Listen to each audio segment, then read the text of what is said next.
मानते, मीर तेरे ज़ाब्ते हम नहीं मानते, मीर तेरे ज़ाब्ते हम नहीं मानते। पूरे मुल्क विच मीडिया मालकान वालों सहाफियां दे माशी कतल दा सिलसिला जारी है ते हुण अपने आप नूं मुल्क दा सब तो वड्डा मीडिया ग्रुप आखण वाली जंग ते जियो दी इंतजामिया ने भी कारकुन सहाफियां दियां माशी रगां उत्ते पैर रख दिते ने, जिहदे खिलाफ मुल्क भर दे मुख्तलिफ शहरां समेत लाहौर प्रेस क्लब वालों बनाई गई ज्वाइंट एक्शन कमेटी ने भी भरवां एहतजाज कीता।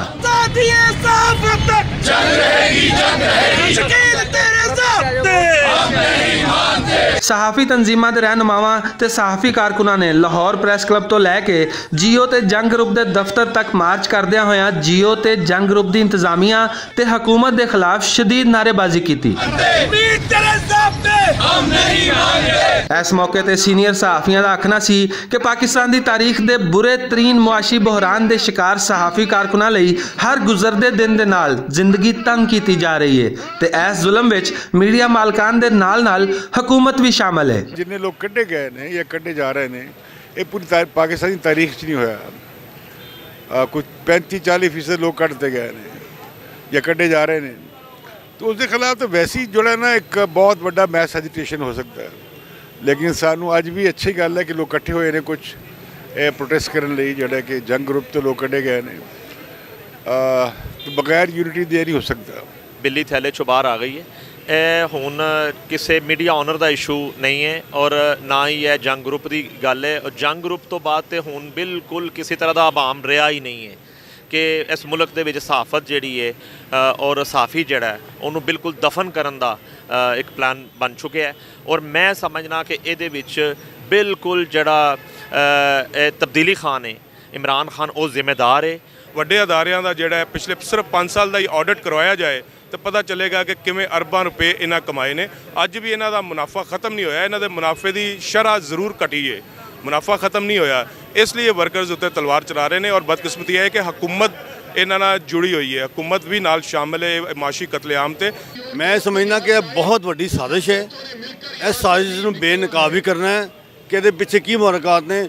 ਜੋ ਮੈਨੂੰ ਸਮਝ ਆ ਰਹੀ ਹੈ ਇਹਦੇ ਪਿੱਛੇ ਤੇ ਉਹ ਤਬਦੀਲੀ ਖਾਨ ਜਿਹੜਾ ਆ ਗਿਆ ਇਸ ਮੁਲਕ 'ਚ ਉਹ ਹੈ ਕਿਉਂਕਿ ਜਿਸਲੇ PBA ਔਰ APNS ਉਹਨੂੰ ਮਿਲੀ ਹੈ ਤਾਂ ਉਹਨਾਂ ਨੇ ਇਹੀ ਕਿਹਾ ਕਿ ਜੀ ਜਾ ਕੇ ਅਸੀਂ ਉਹਨਾਂ ਨੇ ਕਿਹਾ कि ये मामला है तो उन्होंने कहा जी आप कट टू साइज कर दें, अपना छोड़ दें, इनको निकाल दें। साफी रहनुमावा ने इस मौके ते जियो ते जंग ग्रुप लाहौर दे दफ्तर अगे खलो के मीर शकील रहमान नूं याद दवाया कि जदों जियो ते जंग ते औखा वेला आया सी उदों सहाफ़ी कारकुनां ने अगे वध के ना सिर्फ आज़ादी सहाफत की जंग लड़ी सी बल्कि जियो ते जंग नूं माशी बहरान विचों कड्ढण वास्ते भी हुकूमतां ते दबाव पाया सी।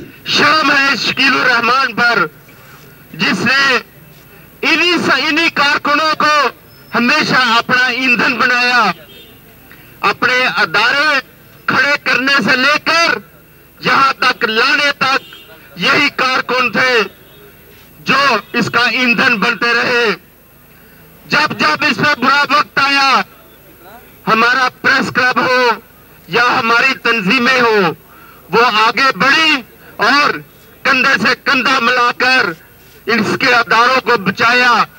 और यही वर्कर उस वक्त दिन रात एक करके मुजाहरे करते रहे, पहरे देते रहे, कागज अपने कंधों पर उठा के लाते रहे। आज इन बेशर्म मालिकों ने अपने उन्हीं वर्करों को जिनके सहारों पर ये अदारे खड़े किए थे उनको कत्लेआम शुरू कर दिया है। 89 ਦੇ ਵਿੱਚ ਮੈਂ ਜੁਆਇਨ ਕੀਤਾ ਜੰਗ और उस तो बाद असी इस अदारे की खातर बड़ियां कुर्बानियां दित्तियां ने। अरशद मीन चौधरी ने, सफदर जट वगैरह ने साढ़े उत्ते गोली चलाई। असी जनाब इन्हां दा पुर साथ जंग का दिता।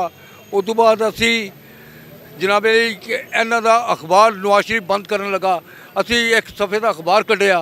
असी शकील रहमान की खातर बहुत कुर्बानियां दित्तियां, लेकिन शकील रहमान ने किसी किस्म का कारकुन का कोई साथ नहीं दिता। साफी रहनुमावा ने इस मौके ते भी आख्या कि जे सहाफ़ी कारकुनां दियां जबरी बरतरफियां दा सिलसिला ना रुकिया तो फिर जे सहाफ़ी कारकुनां नूं दफ्तरां दी तालाबंदी भी करनी पई तो वह भी करनगे।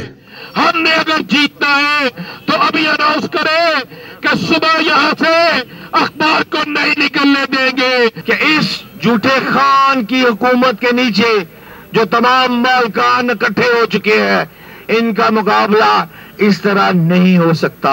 इनका मुकाबला सिर्फ एक सूरत में हो सकता है, एक जैक कमेटी लिस्ट बनाएगी, उस लिस्ट में सबसे पहला नाम मेरा होगा।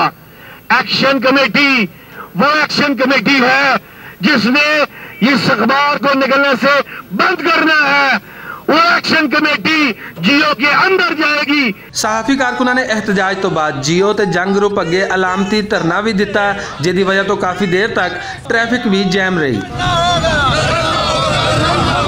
सहाफियों ने अपने एहतजाज ते धरने राही हुकूमत ते मीडिया मालकान नूं वाज़े पैगाम दिता है कि सहाफी तंजीमां किसी भी हाल विच सहाफी कारकुनां दे मुआशी कतल दी पॉलिसी नूं मुकम्मल तौर ते मुस्तरद कर दियां ने ते जे सहाफी कारकुनां नूं उन्हां दे ओहदियां ते वापस बहाल ना किया गया तो फिर सहाफियां नूं भी अपना हक लैना आंदा है। कैमरामैन जिशान भट्ट दे नाल असगर अली, भुलेखा टीवी, लाहौर।